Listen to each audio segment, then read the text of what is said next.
तो देखो मेरे हिसाब से हर एक जो फैन है वो ये जरूर चाहेगा कि जो जॉन मॉक्सली एक बार फिर से डब्ल्यूडब्ल्यूई के अंदर है, एटलीस्ट जो शील्ड के साथ में उनका एक मैच होना था ना ट्रिपल थ्रेट वाला, वो रेसलमेनिया के अंदर करवा के जाए, चाहे वो रिटायरमेंट क्यों ना ले ले। और रिसेंटली कमेंट से जॉन मॉक्सली के ऐसा लग रहा है कि डब्ल्यूडब्ल्यूई भी इसको लेकर एक फुल ट्राई डेफिनेटली देगी। So hello everybody and welcome back to new video. जो जॉन मॉक्सली को लेकर स्पेकुलेशन या बातें चल रही हैं उसके बारे में हम लोग बात करेंगे, और क्या ट्रिपल एच एक रेसलमेनिया मैसिव रीमैच की प्लानिंग कर रहे हैं या फिर नहीं। लेकिन वीडियो को पहले हम लोग शुरू करेंगे recently Monday night raw episode की रेटिंग्स या फिर कह लो व्यूअरशिप के साथ में। रिसेंटली रॉक एपिसोड शो पर बहुत सारी चीजें हुई। मेन इवेंट के अंदर हमारे जे उसो क्वालिफाई हो चुके हैं और वो गंतर से आमना सामना करेंगे किंग ऑफ द रिंग के टूर्नामेंट के सेमीफाइनल्स के अंदर। लेकिन जो रॉ की व्यूअरशिप आई है इस हफ्ते वो पिछले हफ्ते के मुकाबले डाउन हो चुकी है। पिछले हफ्ते जो व्यूअरशिप है वो आई थी 1.619 मिलियन व्यूवर्स, लेकिन इस हफ्ते जो व्यूअरशिप है वो 1.589 मिलियन व्यूअरशिप आई है। तो व्यूअरशिप के अंदर हल्का डिक्लाइन आया। इवन इस चक्कर में जब लगातार जो रॉ की रेटिंग्स कम हो रही है ना, तो जो एवरेज नंबर्स है वो भी डब्ल्यूडब्ल्यूई की गिर रहे हैं।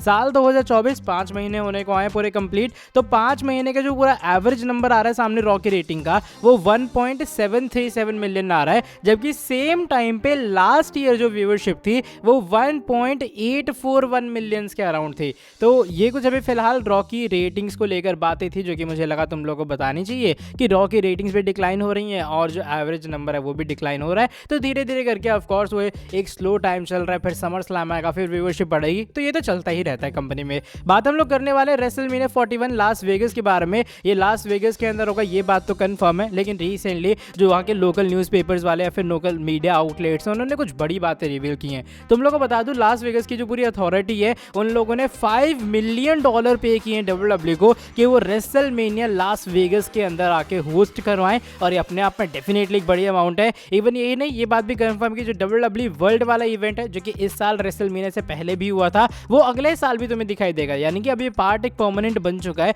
जहां पर हल्के से फैंस मीट एंड ग्रीट ये सब चीजें होने वाली हैं। तो ये डब्ल्यूडब्ल्यूई वर्ल्ड अगले साल भी होगा। साथ ही में यहाँ पर जो पूरा उनका कह सकते हैं कैपेसिटी वो लोग एक्सपेक्ट कर रहे हैं वो 1,80,000 फैंस की कर रहे हैं, और उनके हिसाब से 1,44,000 के अराउंड जो होटल्स वगैरह उनकी बुकिंग भी होगी। तो लास वेगस की अथॉरिटी की तरफ से बातें आई हैं सामने। देखो $5 मिलियन मिलना एक शो होस्ट करवाने के लिए, स्पॉन्सर करने के लिए अपने आप में एक बहुत बड़ी वैल्यू है। डब्ल्यूडब्ल्यूई टिकट्स बेचेगी, उसका डेफिनेटली प्रॉफिट अलग जाएगा, लेकिन एक दिन पे 90,000 जो अभी फिलहाल ऑडियंस है वो लास वेगस की जो अथॉरिटी है वो एक्सपेक्ट कर रही है, और मुझे लग रहा है रेसलमेनिया में इतने मिल जाएंगे जिस तरीके से मैच कार्ड्स के लिए हम लोग अभी से एक्साइटेड है। और अगले साल वेगस के अंदर होगा ना, तो मुझे लग रहा है कुछ बड़ा तो डेफिनेटली होगा। द रॉक शो पर होंगे, रोमन रेंज होने वाले हैं, तो लास वेगस की अथॉरिटी को फायदा होगा। लेकिन ये कुछ एडिशनल रिपोर्ट थी जो कि मुझे लगा तुम लोगों को बतानी चाहिए। बात हम लोग करते हैं आज की हमारी अगली स्टोरी के बारे में जो कि फाइनल बॉस के बारे में जुड़ी है। रिसेंटली देखो द रॉक को लेकर बहुत सारी बातें हुई और उनका पूरा शूटिंग वगैरह के लेट करते हैं, ऐसा है वैसा है, लेकिन एजे स्टाइल्स ने कहा कि भैया उन्हें भी कंपीट करना है द रॉक का डब्ल्यूडब्ल्यूई के अंदर जब भी वो आएंगे,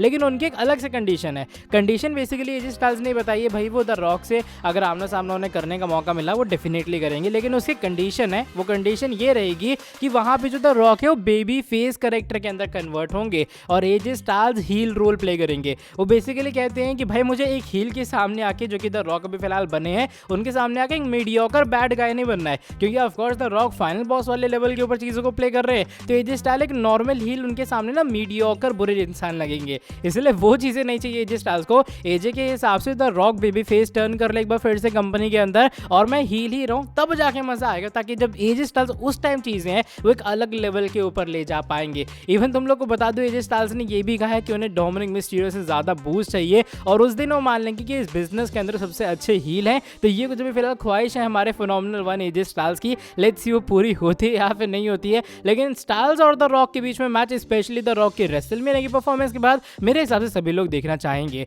बात हम लोग करते हैं हमारे farmer WWE champion Scottish warrior Drew McIntyre के बारे में। ड्रू मैकिंटायर ने भी डब्ल्यूडब्ल्यूई के साथ में रीसेंट टाइम में रीसाइन वगैरह कर ली है, और मैकिंटायर ने अपने इंटरव्यू के अंदर कुछ एडिशनल डिटेल्स रिवील की हैं अपने कॉन्ट्रैक्ट को लेकर, और उन्होंने ये बातें कंफर्म की है कि उन्हें एक अच्छी खासी क्रिएटिव फ्रीडम मिल रही है।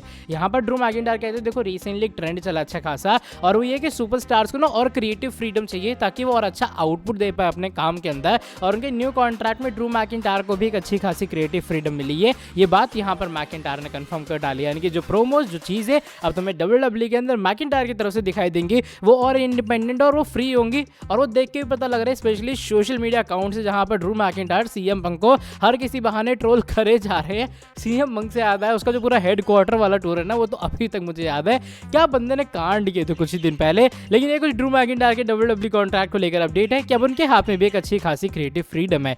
बात करते हैं अगली स्टोरी के बारे में, जो कि रेसलमेनिया की एक रीमैच के बारे में जुड़ी है, जो कि रिसेंटली टीज हो चुका है। और ये रीमैच है जॉनी नॉक्सवेल एंड सैमी ज़ेन के बीच में। जॉनी नॉक्सवेल सैमी ज़ेन का पूरा कॉमेडी वाला मैच तो तुम लोगों को याद ही होगा रेसलमेनिया का। मुझे लगा बोरिंग मैच होगा, लेकिन मैच तो एंटरटेनिंग था टू बी वेरी ऑनेस्ट। उसके अंदर थे भी बहुत सारे एलिमेंट। लेकिन रिसेंटली सैमी ज़ेन करते गया, वो एक अपनी फोटो वोटो पोस्ट करते हैं सोशल मीडिया के ऊपर। उसके ऊपर जॉनी नॉक्सवेल के भर भर के कमेंट्स आए हैं और उन्होंने एक तरह का टारगेट किया सैमी ज़ेन को। वो ये भी कहते हैं कि भाई सैमी ज़ेन जो है वो उतने ही टाइम जिम जाते हैं या फिर जिम नहीं जाते हैं, ऐसा कुछ करके उनको ट्रोल किया गया है। एंड इवन नॉक्सवेल ने कहा कि भैया उनके जो फेवरेट इंटरकॉन्टिनेंटल चैंपियन है वो कोई और है, सैमी ज़ेन तो बिल्कुल भी नहीं है। तो ऐसा करके उनको कुछ भयंकर वाला टारगेट कर रहे हैं लगातार जॉनी नॉक्सवेल। तो मुझे लगा यही वो कुछ चीज़ें जो कि तुम लोग को बतानी चाहिए कि भाई अभी फिलहाल नॉक्सवेल और सैमी ज़ेन का अलग ही थोड़ा कोल्ड फ्यूड टाइप चल रहा है। इवन सेलिब्रिटी के एक रिसेंटली की इवेंट हुआ था, वहाँ पे भी जाके नॉक्सवेल और सैमी ज़ेन के बीच में थोड़ी सी कॉन्फ्रंटेशन सॉर्ट ऑफ बताया जा रहा हुई थी।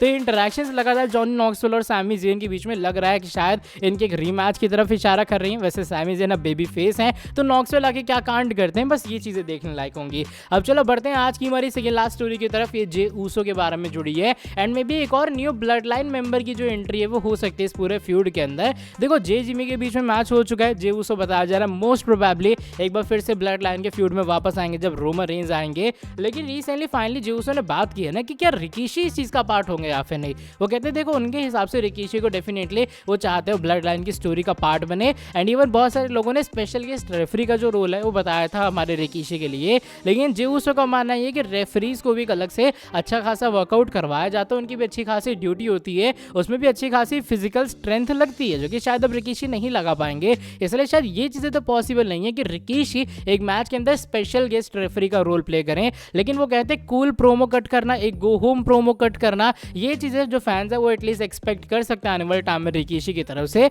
और ये कुछ बातें जे ऊसो ने कंफर्म की, यानी कि एक तो ये कि रिकीशी आने वाले टाइम में पार्ट बनेंगे, दूसरी चीज़ ये वो फिजिकल वे में किसी तरीके से इन्वॉल्व नहीं होंगे, और तीसरी चीज़ ये कि जो रिकीशी आने वाले टाइम में कुछ सेगमेंट वेगमेंट कट कर सकते हैं या फिर किसी सेगमेंट का पार्ट बन सकते हैं। तो मेरे हिसाब से ये कुछ अच्छी चीज़ें हैं। मुझे लग रहा है जो कॉन्ट्रैक्ट साइनिंग होगी ना जब भी आने वाले टाइम में ब्लड लाइन सिविल वॉर हो एक और कि Roman blood line versus solo blood line, उसके अंदर जो कॉन्ट्रैक्ट साइनिंग का बंदा होगा वो रिकीशी को बनना चाहिए, तब आएगा फैमिली ड्रामा, तब आएगा असली मजा। लेकिन अब चलो बढ़ते हैं आज की हमारी नेक्स्ट एंड फाइनल स्टोरी की तरफ। ये जॉन मॉक्सली के बारे में जुड़ी है और रिसेंटली स्पोर्ट्स इलस्ट्रेटेड की तरफ से जो बातें आई हैं सामने मॉक्सली को लेकर, या फिर जो मॉक्सली ने वहां पर कमेंट किए हैं, उसे देख के ऐसा लग रहा है कि शायद मॉक्सली प्लानिंग कर सकते हैं आने वाले टाइम में एक बार फिर से WWE कमबैक के लिए। देखो मॉक्सली कहते हैं उनके रिटायरमेंट के प्लान्स ऐसे हैं कि उनकी एक अलग कैटेगरी हो सब चीज़ के अंदर। उनके हिसाब से उन्हें कोई बंदा ना, कोई भी जो फैन है वो किसी पर्टिकुलर कैटेगरी में ना रख पाए कि भाई जॉन मॉक्सली ऐसा था तो ये इस वाली कैटेगरी के अंदर आएगा। मॉक्सली चाहते हैं फैंस उनकी अलग से कैटेगरी बनाए, वो ये सोचे कि भाई मॉक्सली बंदा तो बड़ा सही था, रेसलर बड़ा अच्छा था, तो उसको कैटेगरी में कौन सी रखा जाए बिकॉज वो किसी में फिट नहीं हो रहा है, तो एक मॉक्सली नाम की अलग कैटेगरी बने, ऐसा कुछ चाहते हैं जॉन मॉक्सली। और वो अपनी रिटायरमेंट को यहाँ पर हिंट करते हैं कि रिटायरमेंट जब भी उनकी होगी उनके ये कुछ प्लान्स हैं। तो बताया जा रहा है मे बी जब उनकी रिटायरमेंट क्लोज आने वाली है तो शायद उनका AEW कॉन्ट्रैक्ट भी एक्सपायर होगा, और जब AEW कॉन्ट्रैक्ट एक्सपायर वाला होगा तो ट्रिपल एच फाइनली प्लान कर सकते हैं या फिर वो अपना पुश हार्ड कर सकते हैं मॉक्सली को रीसाइन करवाने के लिए। जब CM पंक वापस आ सकते हैं तो हम लोग समझ सकते हो कि जॉन मॉक्सली का आना भी कोई बड़ी बात नहीं रहेगी। CM पंक की असली दुश्मनी थी भाई कट्टर वाली, अब वो बंदा जब वापस आ गया तो तुम लोग समझ सकते हो कि मॉक्सली का थोड़ा बहुत तो चांस है कम बैक करेंगे। एंड इवन जब उन्होंने कहा कि भाई उनको एक अलग कैटेगरी चाहिए तो फैंस भी ये बात प्रेडिक्ट कर रहे हैं कि शायद एक फाइनल रन उनका वेट कर रहा है WWE के अंदर। और जो तुम लोग ड्रीम सिनेरियो कह रहे हो ना रेसलमेनिया के अंदर हमारे Roman Reigns, Seth Rollins, John Moxley तीनों आपस में ट्रिपल थ्रेट मैच में compete करे,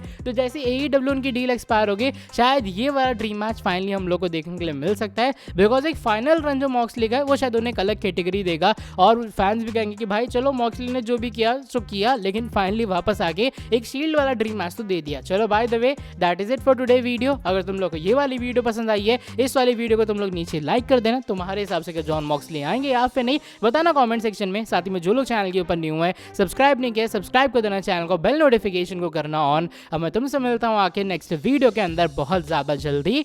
till then bye bye, take care.